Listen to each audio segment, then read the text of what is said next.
Cordial y afectuoso saludo a quienes se conectan con la señal de televisión de CTV Barranquilla y su programa El Termómetro. Como siempre, es un verdadero placer estar con ustedes para analizar los grandes temas de la actualidad informativa local, regional, nacional e internacional.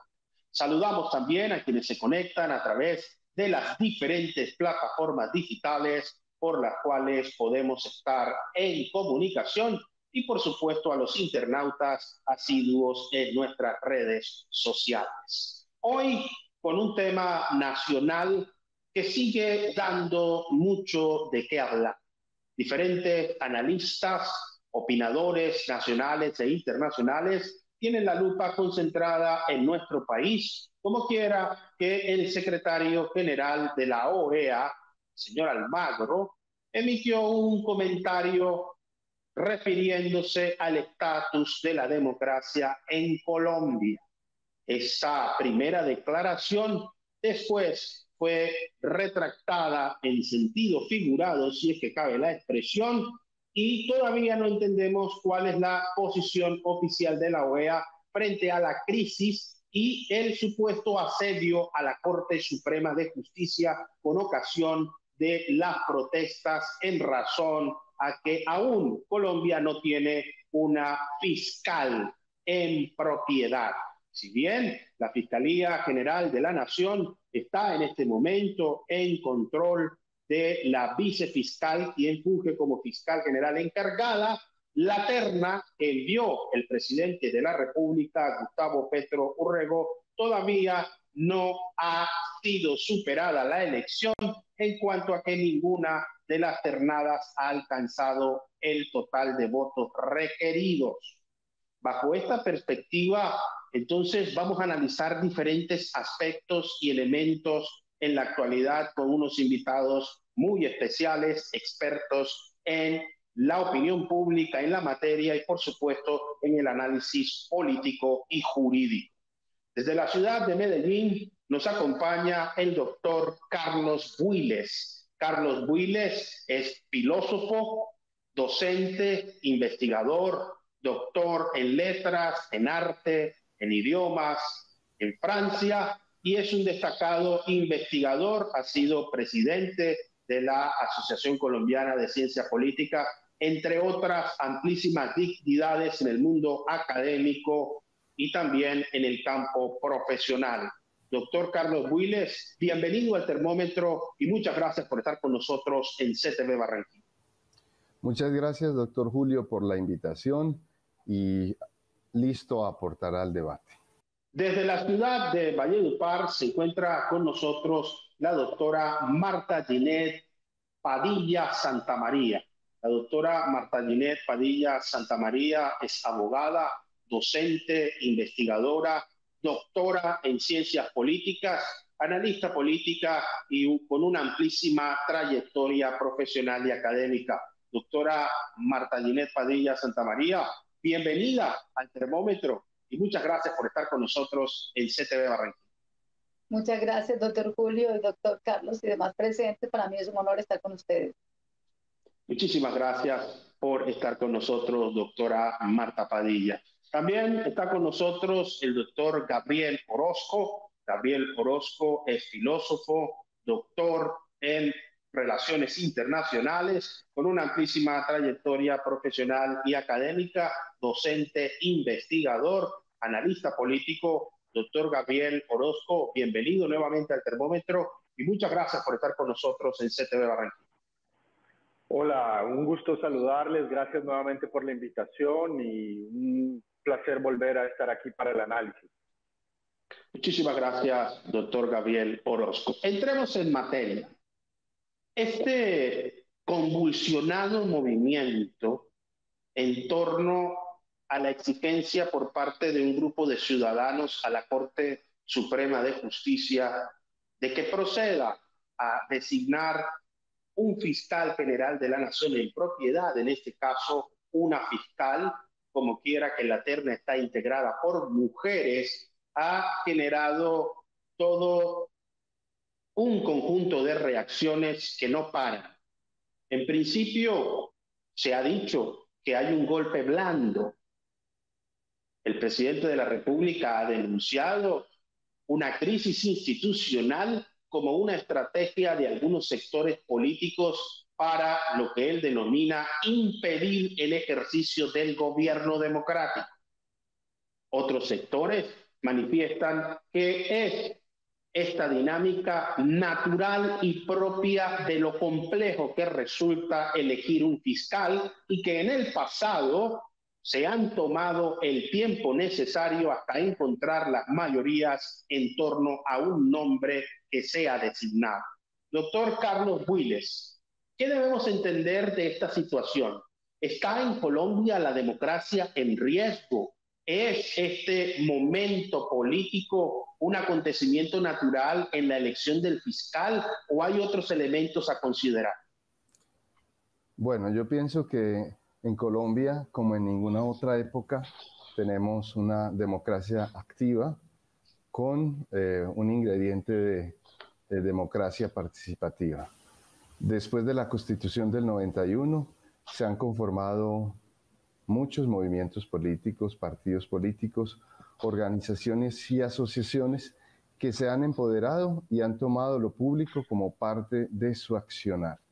Entonces, las manifestaciones, la opinión pública, el disenso democrático que tenemos hoy no es el fruto de la crisis de la democracia, sino al contrario, es su expresión. Ese es mi primer aporte, doctor Julio.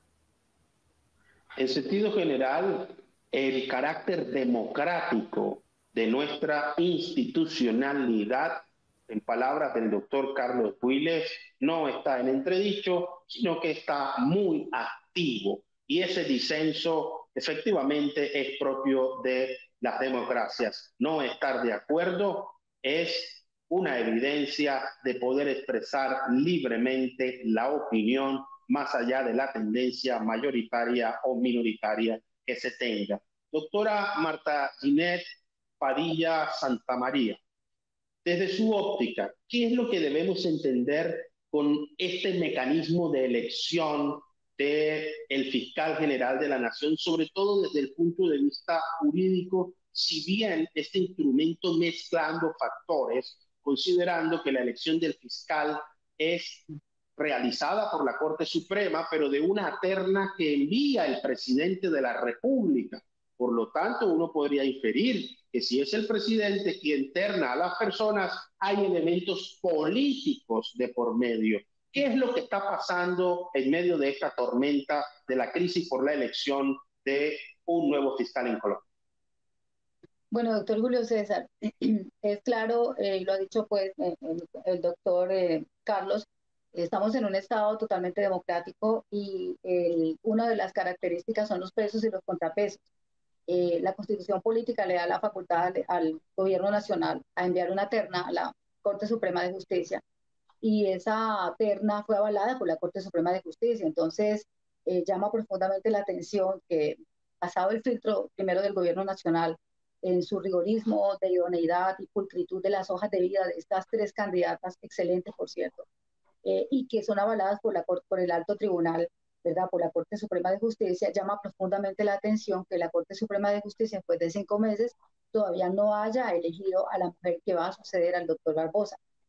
Más allá de cualquier circunstancia que puedan tejer los medios de comunicación opositores al gobierno nacional, yo considero que aquí hay una circunstancia de discriminación con enfoque de género, porque es que cada vez que una mujer es postulada para un alto cargo de dirección, esta mujer se le exige más requisitos que a sus pares masculinos. La misma es un objetivo de desarrollo que se tiene que alcanzar el año 2030, de que las mujeres sean incluidas de manera objetiva dentro de los cargos de elección, pero no solamente de los cargos de la mitad hacia abajo, sino en esos altos cargos de dirección. Consideramos nosotros que es una construcción histórica que ha habido en estos estados patriarcales, en donde la mujer no es considerada igual que los hombres. Creemos que la misma Corte Suprema de Justicia está enviando un lenguaje, está enviando un mensaje al Estado, a los integrantes del Estado, a la sociedad, que seguimos siendo inferiores en todos los sentidos y que no merece, este Estado no merece que una mujer lo represente.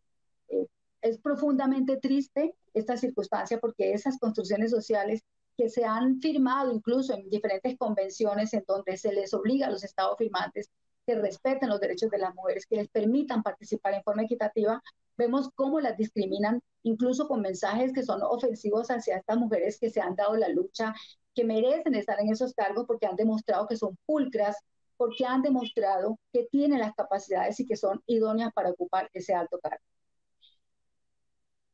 La participación de la mujer es fundamental y desde aquí debemos destacar principalmente que por primera vez una terna para la elección de fiscal general de la Nación en Colombia está integrado por 3 mujeres. Bajo esta premisa y ante la indecisión, la irresolución, o para decirlo en mejores términos, todavía la evaluación permanente y constante de la hoja de vida por parte de los honorables magistrados de la Corte Suprema de Justicia ha provocado que sea una mujer quien asuma el encargo en la dirección de la Fiscalía General de la Nación.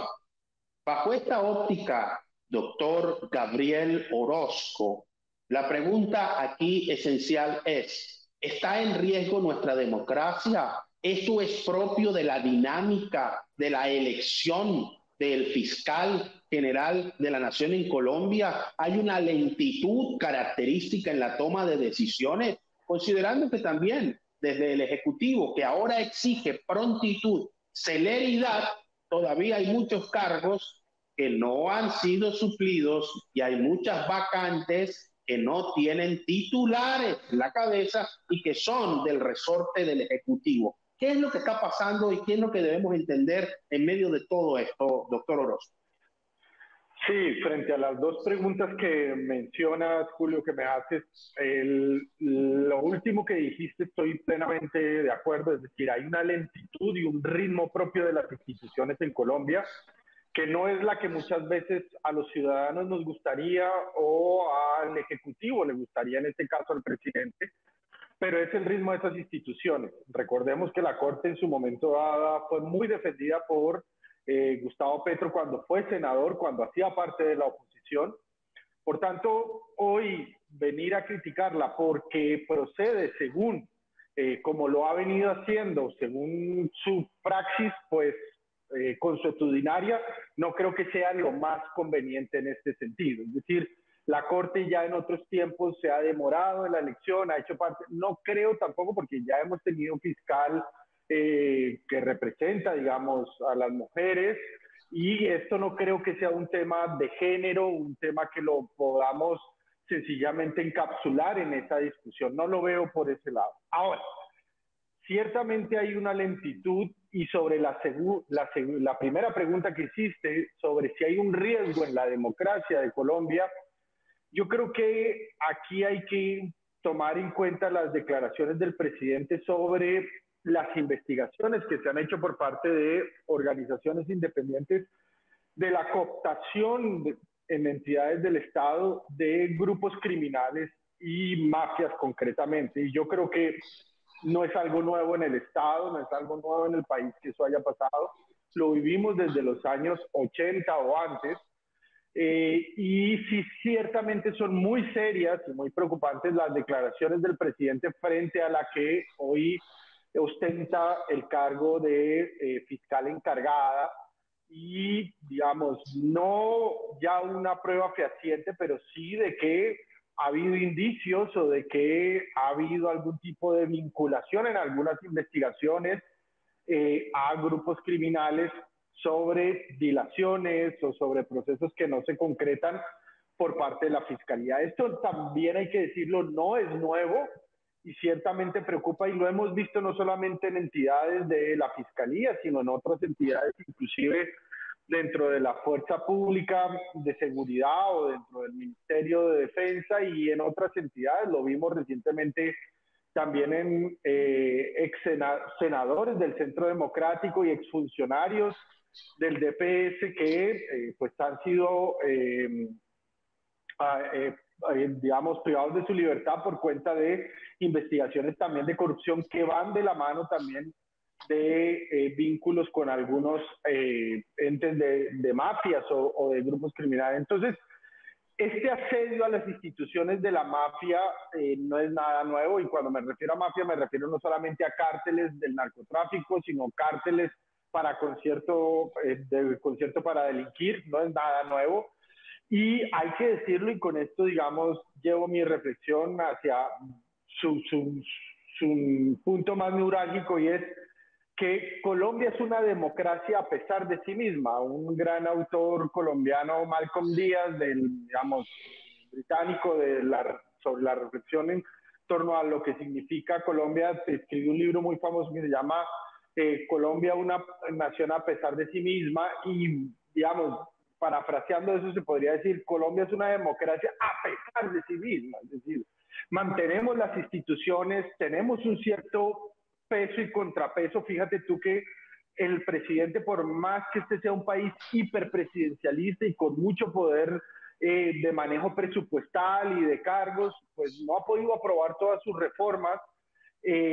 No tiene tan claro que determinados, por ejemplo, decretos salgan adelante. La Corte se los ha tumbado a algunos de ellos. El mismo Petro ha criticado a la Corte por el tema de tumbar el decreto de emergencia económica y social en La Guajira.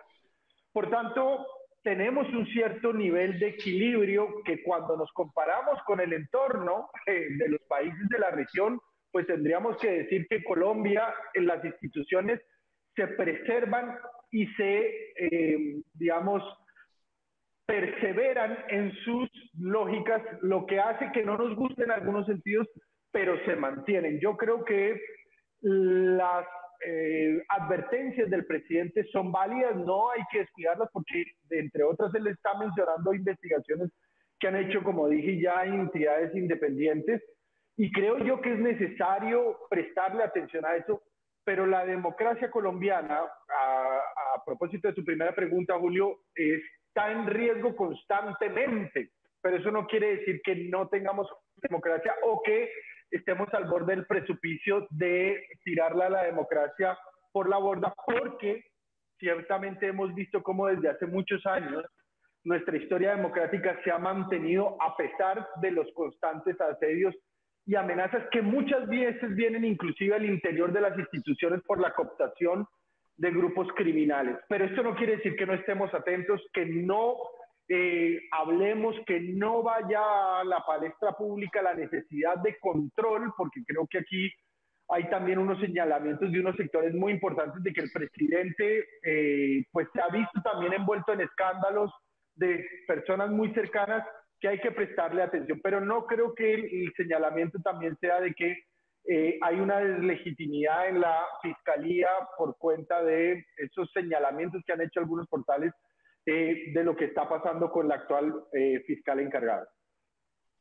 Un tema que ha trascendido de lo nacional y que ha tenido un resorte hemisférico y global. No es solo la OEA quien ha pedido celeridad en la designación del fiscal. También la Organización de Naciones Unidas se ha expresado y la Corte Interamericana de Derechos Humanos ha emitido una opinión sobre este sentido, solicitándole a la Corte Suprema de Justicia que dinamice y le dé prontitud a esta elección de un cargo fundamental, no solo para el sistema judicial, sino para el Estado colombiano y para el desarrollo mismo de la actividad democrática en Colombia. Destacamos desde este primer análisis de nuestros invitados la importancia que tiene la elección de una nueva fiscal. Será una terna de mujeres y sería la primera vez que en propiedad, porque ya se tuvo una fiscal, pero no pudo terminar su periodo, esperemos que sea la primera vez y que la Corte realice su análisis, su examen exhaustivo y que sea este procedimiento el más adecuado para elegirla mejor. A partir de este momento, sube la temperatura en el termómetro. Este mecanismo de elección del fiscal general es el más adecuado desde la Constitución de 1991. Y hago esta pregunta porque nuestra Constitución sin duda tuvo avances significativos, pero es una Constitución que ha tenido ya casi más de 60 reformas y siguen muchas en camino. Habría que reformar la manera como se elige al fiscal general de la nación en nuestro país, concederle esa potestad al presidente de emitir la terna generaría una fiscalía de bolsillo, como muchos denominan. ¿Dónde queda la meritocracia?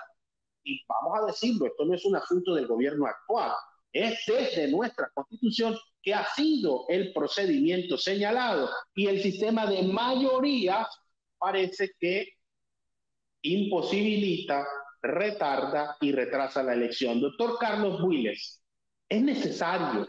¿Este mecanismo es idóneo en la elección del fiscal? ¿O podríamos pensar en buscar otras alternativas, reformar la Constitución y, por qué no, pensar en una carrera, un concurso de méritos en el que no esté tan involucrada la política? ¿Eso es algo utópico o en las actuales circunstancias es un mecanismo ideal para designar al fiscal general de la nación? Bueno, yo personalmente pienso que en este momento no es el centro buscar si hay que cambiar el mecanismo de elección o no. Primero, porque tal como se ha dado, la Fiscalía es parte de un acuerdo de nación que se hizo en la Constitución. Y ese espíritu está ahí, en la Fiscalía. El hecho de que hayan estas fisuras y roces entre las diferentes instituciones o órganos del Estado por el nombramiento del fiscal, a mí personalmente no me parece inadecuado, me parece que fortalece esto de los pesos y contrapesos. Sin embargo, en la última parte de su intervención, usted dijo que si era importante y si se podía crear algún mecanismo en donde la selección del fiscal estuviera libre de lo político. Y es ahí donde yo quisiera que conversáramos un poco.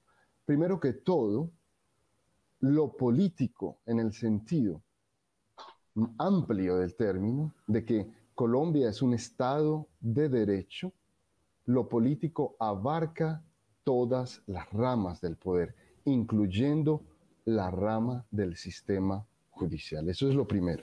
Segundo, el hecho de que sea un presidente con una ideología, con un partido, quien proponga los candidatos, en este caso las candidatas, eso no le quita validez.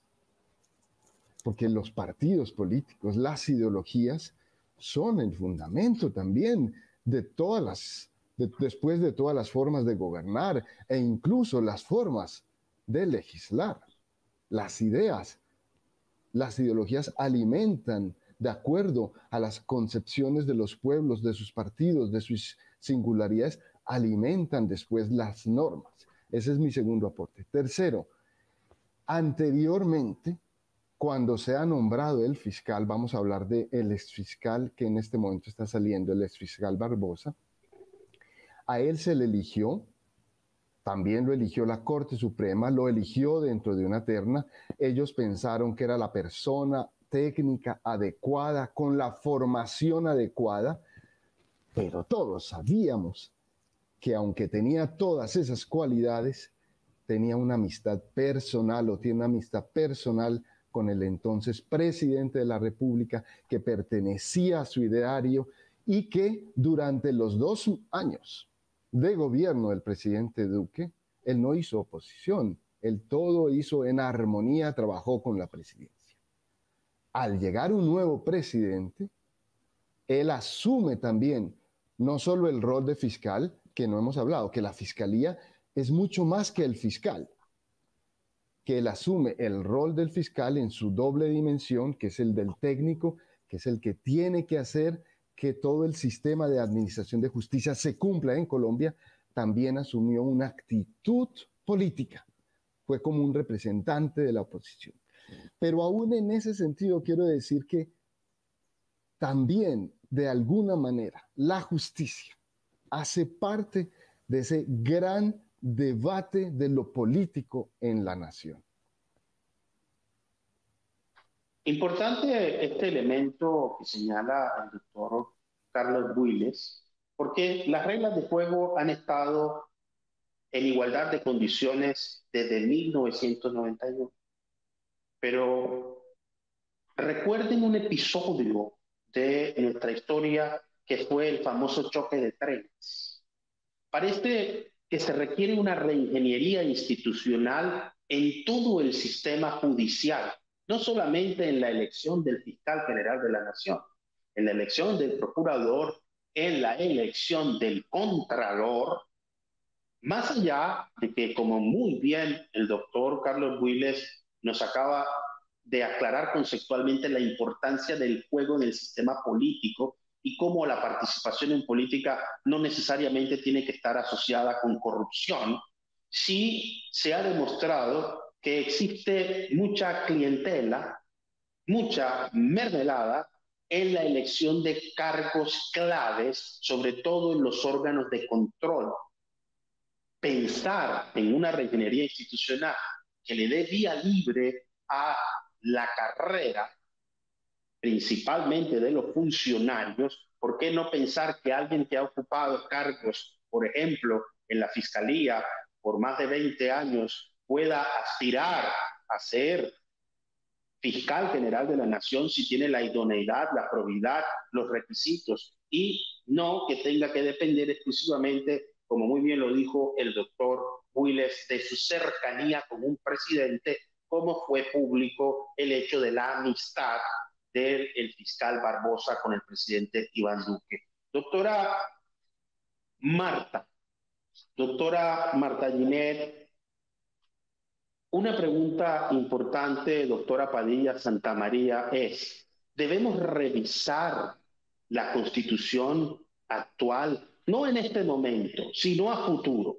El mecanismo de elección del fiscal y de otros órganos de control debería incorporar elementos de carrera, o en las condiciones en las que está es óptimo, es ideal a partir del ejercicio de nuestra democracia y el respeto de la institucionalidad? Bueno, doctor Julio César, realmente en este momento nos estamos dando cuenta que si hubiese sido a través del mecanismo de la carrera no habría una opción que encontrarnos que en la alta corporación, en la Corte Suprema de Justicia, se presentara esta situación que estamos viviendo. Yo diría, doctor Julio César y demás panelistas, que la Constitución debe ser reformada y debo iniciar por algún aspecto que creo que ustedes no se han dado cuenta, muy al contrario de lo que opina el doctor Gabriel. Yo sí creo que el Estado colombiano, como muchos estados del mundo, tienen discriminación. Y miren ustedes el artículo 249, esto no es mi enfoque personal, es que dice el artículo 249, el fiscal general de la nación será elegido. Es decir, miren el lenguaje tan incluyente y excluyente para las mujeres. Solamente lo que está diciendo es el fiscal general de la nación, no está diciendo él o la fiscal general de la nación. Da por hecho entonces, ese mismo constituyente de 1991 cometió errores en la narración, en la forma como redacta, porque solamente tiene como posibilidad de que sea un hombre el que sea elegido fiscal. Hay algún aspecto importante, doctor Julio César, que no quiero dejar por fuera antes de dar respuesta a su pregunta o continuar con la pregunta, y es que no sé si mis compañeros y las demás personas se han puesto a pensar si la Corte Suprema de Justicia, en esa autonomía y esa independencia que tiene, está incumpliendo los principios que rigen la Ley de Administración de Justicia. Vean que, si bien es cierto, el artículo 249 es ambiguo, es etéreo, es abstracto en relación con el tiempo para tomar la decisión de elegir al fiscal general de la Nación, no es menos cierto de que la Ley 270 del año 1996 señala de que los administradores de justicia deben cumplir el principio de celeridad, como bien lo dijo la OEA, y de eficiencia. Entonces, si desde hace más de 5 o 6 meses a la Corte se le envió la terna y fue avalada por parte de esta alta corporación, ¿Será que la Corte Suprema de Justicia no está incumpliendo estos principios que rigen la administración de justicia, que debe ser pronta y debe ser cumplida? ¿Será que no se están vulnerando derechos de estos aspirantes, de estas mujeres aspirantes que fueron avaladas por la Corte? ¿Será que no se está denegando justicia cuando se extiende o incluso está fuera de la legitimidad a la luz del artículo 249, permaneciendo o extendiendo el periodo del doctor Barbosa con su vicefiscal? Esas preguntas deberíamos resolverlas por doctor Julio César, porque es que el artículo 249 es claro, el artículo 249 no permite que se delegue por parte de la Fiscalía General de la Nación a una persona que extienda el periodo. Y esta extensión de la doctora Mancera, con todo el respeto que se merece, para mí, Marta Padilla Santamaría, permite que se dilaten muchos procesos, permite que hayan figuras como la prescripción de la acción penal en casos que son emblemáticos, que son bastante complejos, que está llevando la Fiscalía General de la Nación. Entonces yo sí creería, doctor Julio César, que la Constitución debe ser reformada o que ese artículo 249 debe ser complementado, desarrollado de manera detallada, de manera minuciosa, y que no queden estos vacíos, porque todos estos vacíos van a permitir y vamos a tener la oportunidad de ver las prescripciones de investigaciones que son icónicas en este Estado colombiano y que no sabemos que sea mera coincidencia de que la doctora Mancera continúe extendiendo el periodo del doctor Barbosa, que por cierto ya se venció, y entonces queda en el limbo esta representación o esa legitimidad de la doctora Mancera para seguir ejerciendo el cargo de fiscal, en donde es una elección que es individual y que, como bien lo ha mostrado la Corte Suprema de Justicia, son esas condiciones personales, son esas condiciones académicas, son esas condiciones de pulcritud, tanto en el comportamiento de ese ser humano que es elegido fiscal, que llevan a que se desempeñe ese cargo. Y entonces, ¿de qué manera extendemos ese cargo a una persona que no ha sido avalado, que no ha sido estudiado por la Corte Suprema de Justicia? Esa sería como la pregunta que me gustaría que mis compañeros panelistas apoyaran un poco, o simplemente pongamos sobre la mesa, porque a mí sí que me tienen muchas dudas toda esta representación que hay en este momento, esta falta de legitimidad en esta fiscal y este incumplimiento de la ley 270 y incluso del artículo 249 en relación con esa elección. Muchas gracias. Muchas gracias a usted, doctora, por este análisis. Sin duda alguna, se ha demostrado históricamente que las instituciones lideradas por mujeres tienden a ser más altamente efectivas, con todo lo que eso implica en una sociedad como la nuestra, que todavía tiene discriminación con las mujeres y no hay un trato igualitario más allá de la ley de cuotas y la ley de paridad de género. En ese sentido, el país debe avanzar, a pesar de que se han dado también, y debemos reconocer, avances significativos si lo comparamos con el siglo pasado, pero todavía hay mucho que hacer para que la inclusión de la mujer y el reconocimiento de la mujer esté en franca lid por su competencia, su capacidad, su dignidad, al igual que los hombres. Doctor Gabriel Orozco, ¿podríamos pensar en una reingeniería? Desde su óptica, ¿el mecanismo actual de elección del fiscal general de la Nación es el idóneo? Que el presidente escoja 3 hojas de vida, las remita a la Corte Suprema, y recordemos que esta no es la primera vez, como usted lo mencionó, en el pasado ya ha habido conflictos en las elecciones de los fiscales. Se puede pensar, no en este momento que hay una crisis, sino posteriormente intentar la reforma constitucional que permita mecanismos distintos de elección, principalmente del fiscal general de la Nación.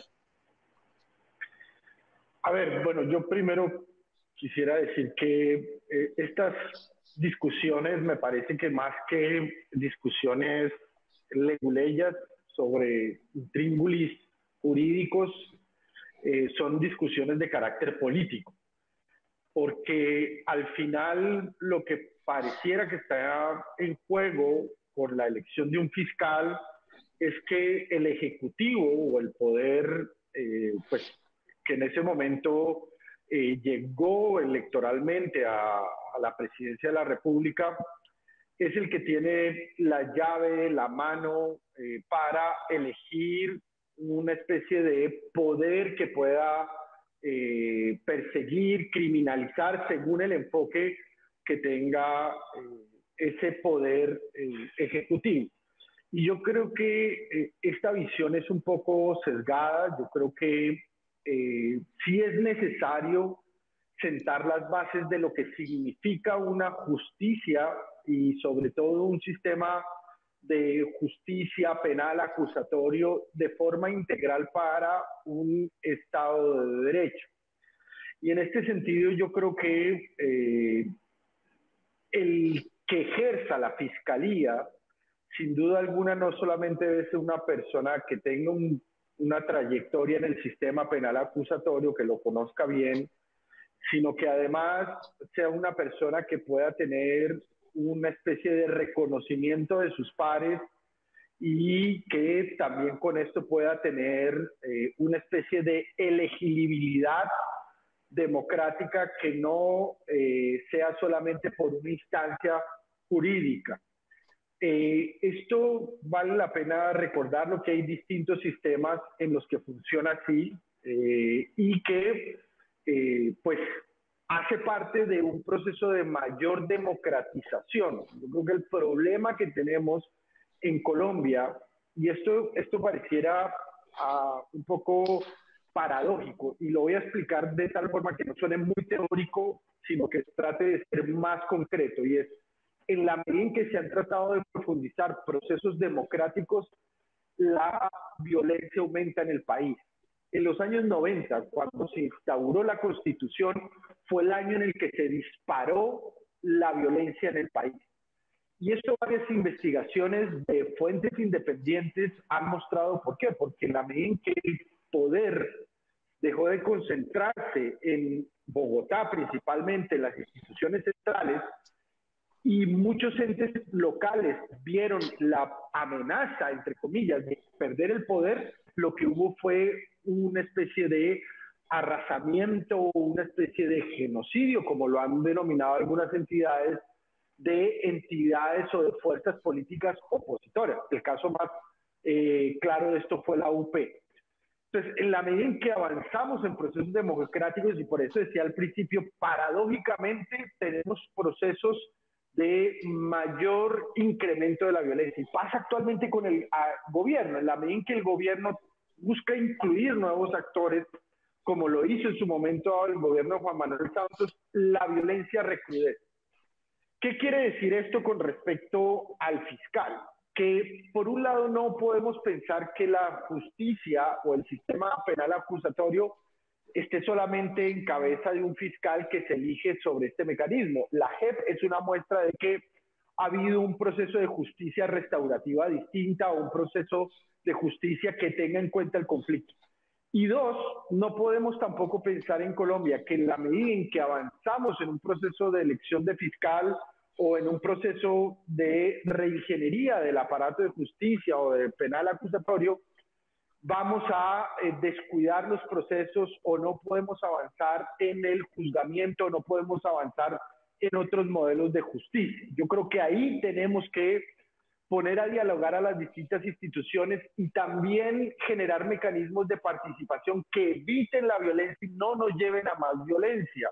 Porque ese es el gran problema que estamos teniendo, que la presencia del Estado o la articulación de los entes territoriales no logran contener esa violencia, y de eso es a donde debería enfocarse la presencia del Estado social de derecho. Para decirlo de una manera más concreta y de forma sintética, no se trata con solamente hacer una reingeniería en términos jurídicos de la elección del fiscal, se trata de repensar las instituciones para que llegue al ciudadano, para que haya una resolución de los conflictos que no sea solamente un enjuiciamiento, y que sobre todo nos lleve a prevenir el aumento de la violencia cuando buscamos generar mayores niveles de inclusión democrática, porque la experiencia de Colombia, lo que ya hemos mostrado, es que cuando avanzamos en una reforma del Estado, se recrudece la violencia porque los actores armados, las mafias o los distintos sectores recurren a una privatización de la violencia para poder mantener el poder. Y eso es lo que no podemos permitir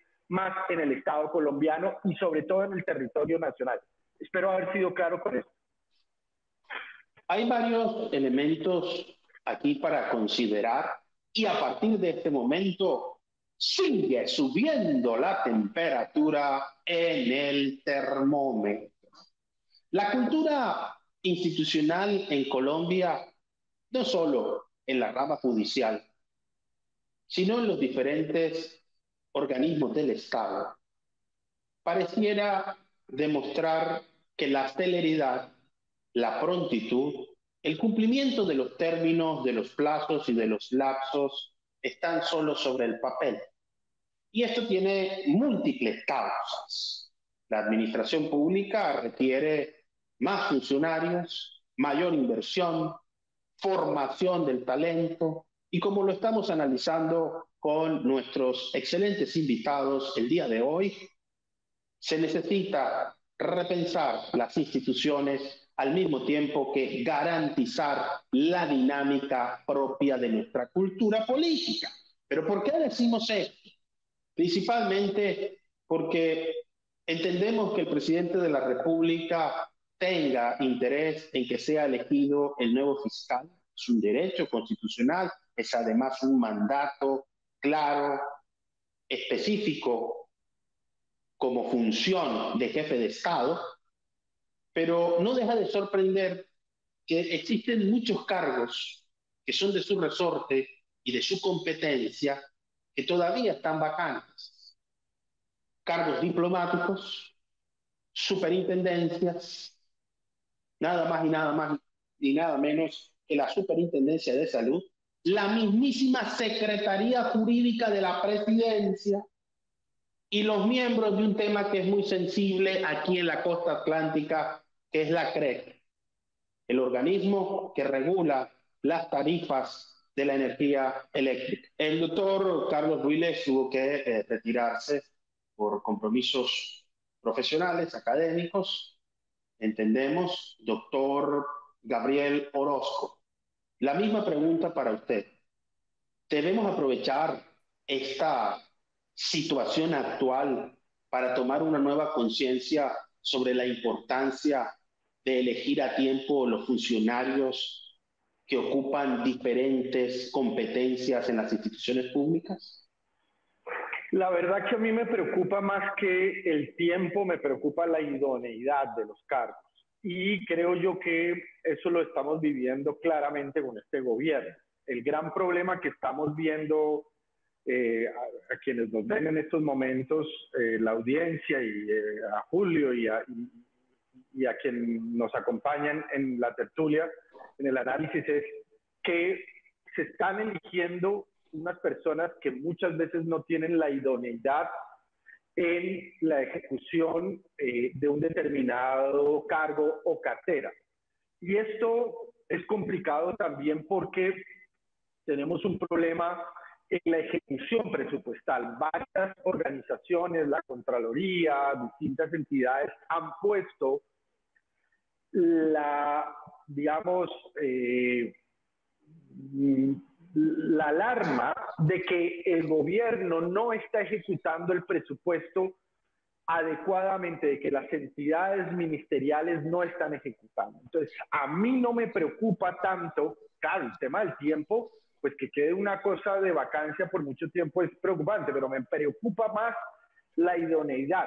En Barranquilla vivimos un problema muy fuerte con el tema de los panamericanos y la no ejecución de unas partidas que estaban aprobadas por parte de Hacienda en Mindeportes porque no se transfirieron los recursos. Y la excusa de la ministra fue que le daba miedo o de que no sabía o de que, en fin. Y esto realmente preocupa, que un evento tan grande como el de los Panamericanos, en donde Barranquilla iba y el Atlántico, y obviamente también la región Caribe, iban a acoger el segundo evento deportivo más grande del mundo, después de los Olímpicos, en materia de multideportes, pues se nos fue de las manos. Y esto realmente preocupa porque hay funcionarios que no tienen la capacidad administrativa, desconocimiento de funciones. Y eso lo vimos también en otras carteras.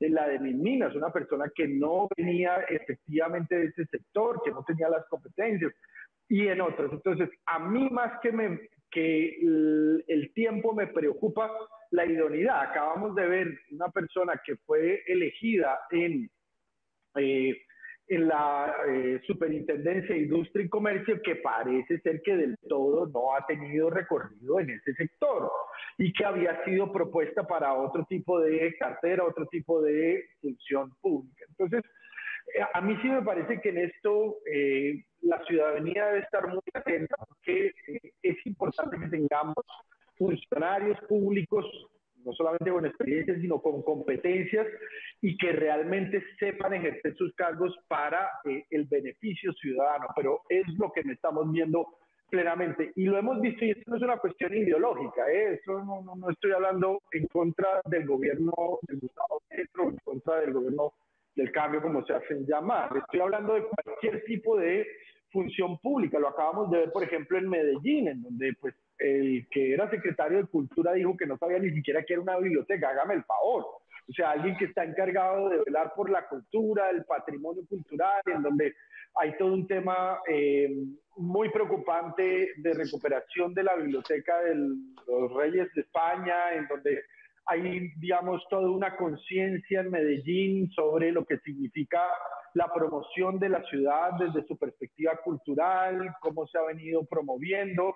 Que una persona tenga ese tipo de declaraciones, pues creo yo que hizo bien el alcalde Gutiérrez, pues suspenderlo y decir que ese no era el compromiso que había adquirido en términos de cultura. Entonces, yo creo que más que celeridad, porque el otro caso se puede dar de que se nombren rápidamente, pero pues que no tengan la idoneidad, yo considero que lo más importante es el perfil y que tengan las competencias. Y frente a eso sí debería haber, cuando haya ese tipo de personas, celeridad para poder nombrar de la mejor manera. Muchísimas gracias, doctor Gabriel Orozco, por estar con nosotros en el termómetro por CTV Barranquilla. En esta óptica hay mucho que analizar. Y principalmente el análisis debe estar orientado hacia esa posibilidad de que esta crisis genere una nueva conciencia sobre la toma de decisiones. Pareciera que cuando no hay interés político o de cualquier orden, las decisiones se difieren, se aplazan. Y sobre entidades y organismos tan importantes como la Superintendencia de Salud, que todavía existan vacantes en el cuerpo diplomático y esencialmente en diferentes áreas de la institucionalidad, demuestra que la Corte Suprema también ha incurrido en esa dinámica que nos es característica aparentemente. Doctora Marta Ginette Padilla Santamaría, ¿puede servir esta crisis para una reflexión? Y desde aquí deberíamos hacerlo, ese es el rol de los medios. ¿Por qué tanta lentitud a la hora de elegir a las personas que tienen que ocupar cargos en la administración pública? Bueno, doctor Julio, yo antes de darle respuesta a su pregunta, quiero complementar. Estoy de acuerdo con el doctor Gabriel en lo que habla de que antes pues de los tiempos, lo importante es la idoneidad. Creería que se debe cumplir con los dos requisitos, ¿verdad? Porque pues eso sería como gobernanza. Pero yo creería que esto se soluciona, doctor Julio y compañeros panelistas, con la carrera administrativa. Es que se ha querido implementar o se está viniendo implementando a nivel regional, pero creería que en el alto gobierno también podría funcionar perfectamente, porque es que lo que muy bien lo ha dicho el doctor Gabriel, y es que lo que estamos viendo con ese gobierno es que es cierto, debemos gobernar con las personas que tienen pues la misma ideología, pero más allá de esa ideología debe haber conocimiento del cargo, se deben evitar improvisaciones, porque se afecta la ejecución presupuestal. Por otra parte, el plan mismo de desarrollo se da al traste. En este momento tendríamos que hacer un análisis del plan de desarrollo con cada uno, con la ejecución de en cada una de las carteras, si efectivamente se está dando cumplimiento o no. Yo creería que el tema de la carrera administrativa, doctor, ayudaría mucho en muchos sentidos, porque, por ejemplo, evitaría esa corrupción. Y además de que sea más allá, que un proyecto o un programa sea más allá del gobierno, debe ser del Estado. Creemos que esa carrera administrativa va a permitir que haya continuidad en esas políticas que se han diseñado con base en una realidad y con base en unas necesidades que tiene el pueblo colombiano. Entonces, a mi modo de ver, creería que se hace necesario que esto que estamos viviendo en este momento haga visibilizar esa falencia que hay en el alto gobierno y esos cambios bruscos que se dan, por ejemplo, lo que estamos viviendo en este momento, que el Estado prácticamente cambia a sus funcionarios a todos los niveles, desde las embajadas hasta la superintendencia, como dice usted, que está vacante la superintendencia de salud.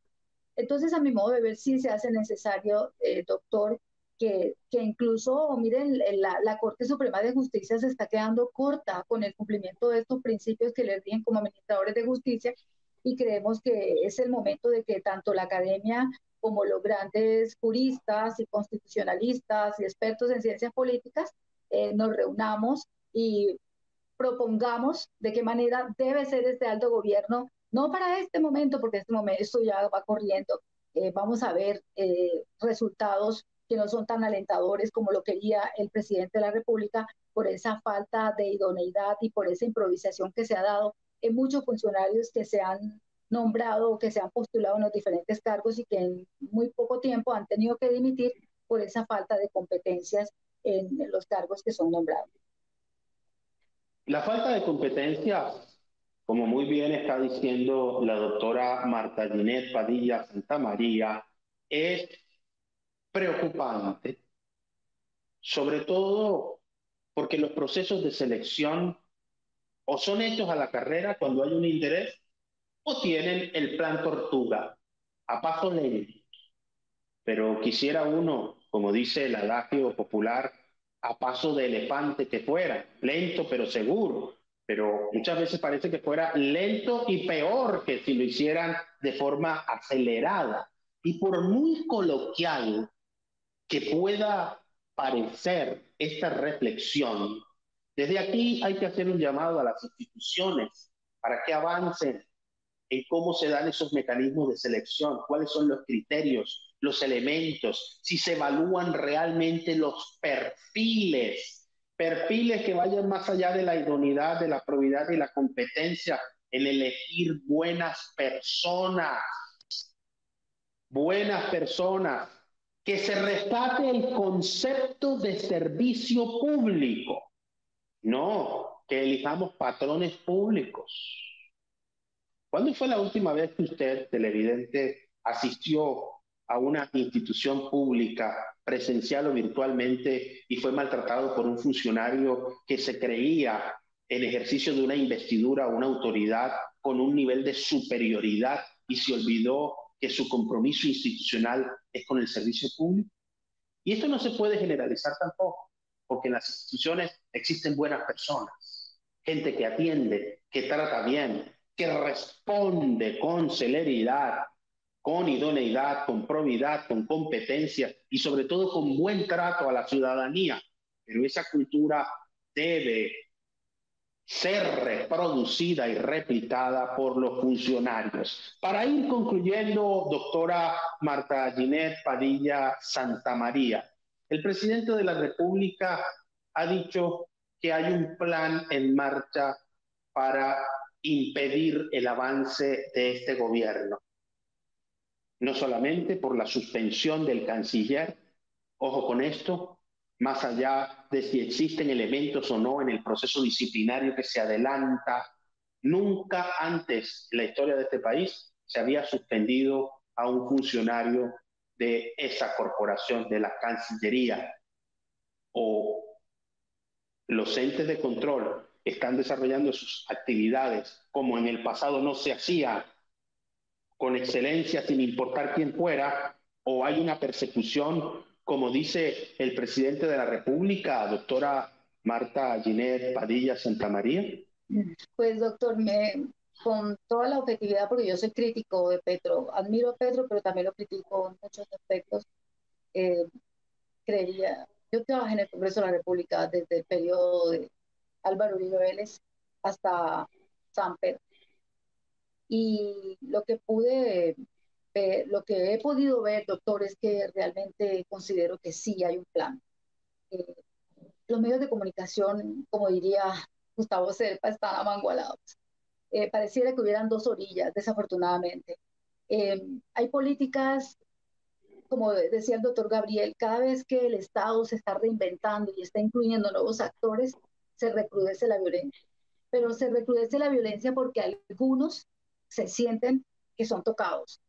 Y vemos, por ejemplo, en este estado que está construyendo Petro, que es un estado más igualitario, en donde la mujer, en donde los pobres, en donde los jóvenes, en donde los adultos mayores y las personas vulnerables están siendo visibilizadas por el Estado colombiano como debería ser.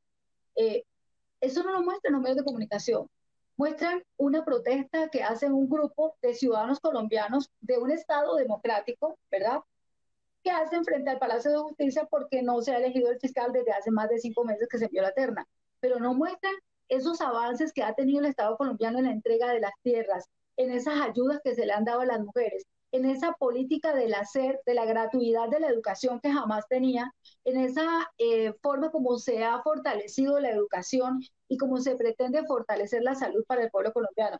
Entonces yo sí creo, doctor, que este estado pues ha sido un estado bastante conservador, ¿verdad? Tenemos a un presidente que participó hace más de 40 años, porque desde hace más de 40 años fue congresista y participó en el grupo de M19, pero pareciera que se hubiera quedado en ese momento allá cuando joven era integrante del M19, pero no recuerdan los debates que el presidente hizo en relación con la parapolítica, ese desmantelamiento de los paramilitares y todas estas masacres que se dieron en Colombia, ese desmantelamiento de la corrupción que se dio en Colombia, eso no lo recuerdan. Simplemente muestran algunas noticias que son parcializadas y lo peor, lo más triste es que lo muestran a los países vecinos y al mundo como que estamos desboronándonos. Y llama profundamente la atención que incluso no informan de manera objetiva, porque por ejemplo el tema de la gasolina, el tema del dólar, el tema de la inseguridad es un tema que nosotros venimos desde antes de la Constitución de 1991 con unas circunstancias y que en este momento son latentes en México, en Ecuador y en estos países del Cono Sur, ¿verdad? Por todo el tema del narcotráfico que se liga con la violencia y con otros aspectos que son bastante difíciles de manejar. Entonces yo creería, doctor Julio César, que efectivamente es algo que es en contra del presidente Petro, del gobierno del presidente Petro, por ser un gobierno progresista. No estamos hablando, no somos izquierdistas, ni mucho menos creemos que es un gobierno que está apto para el tipo de Estado que se ha erigido Colombia en la Constitución del 91, que el presidente Gustavo Petro está aplicando esos mecanismos de protección de los ciudadanos y está dando cumplimiento a cada uno de esos derechos económicos, sociales y culturales y políticos que la misma carta tiene establecido. Entonces, creería yo que más allá de ese peligrosismo que generan los medios de comunicación y los opositores al gobierno, lo que estamos es haciendo un cambio para proteger a esas personas más vulnerables. Muchísimas gracias, doctora Marta Ginés Padilla Santamaría, por estar con nosotros hoy en el termómetro por CTV Barranquilla. Muchas gracias. Muchas gracias. Lo hemos visto. El país todavía sigue sin fiscal en propiedad. La Corte Suprema de Justicia ha manifestado que este es un procedimiento que requiere análisis, revisión, construcción de consensos y que procederá a decidir sin presiones y sin ningún tipo de coacción que impida el ejercicio de la libertad de conciencia y de la idoneidad de los cargos de cada uno de sus miembros. El presidente de la República ha alertado no solo a la opinión pública nacional, sino a organismos internacionales sobre la existencia de un plan en marcha en su contra. Un golpe blando, como lo ha denominado, una estrategia para debilitar el gobierno y las instituciones e impedir el avance de lo que ha denominado el gobierno del cambio. Desde diferentes ángulos hemos analizado aquí la situación actual de nuestro país. Y el llamado es a la unidad, a superar la polarización. La gente está esperando solución, no división. ¿Y en qué afecta esto al ciudadano común? La indecisión a la hora de designar un fiscal es mucho. Lo afecta porque la incertidumbre necesariamente se traslada a la economía y principalmente a la prestación de los servicios propios de la administración de justicia. El país no puede seguir bajo una expectativa e incertidumbre indefinida, no solo en la elección del fiscal, en la elección de cargos importantísimos como la supersalud, la misma Secretaría de la Presidencia de la República, Secretaría Jurídica y, por supuesto, los agentes consulares en el servicio exterior que afectan la dinámica propia de la atención a los colombianos que residen en otros países, por mencionar algunos casos. Desde aquí, que sirva este momento para reencontrarnos, para superar nuestras propias diferencias y para tomar decisiones que estimulen las soluciones que tanto espera la ciudadanía. No olvidemos nunca esto. No existe yo sin nosotros. Lo mejor de todos para ti y lo mejor de ti para todos. Muchísimas gracias por estar con nosotros en el termómetro por CTV Barranquilla. Nos estamos viendo en todas partes.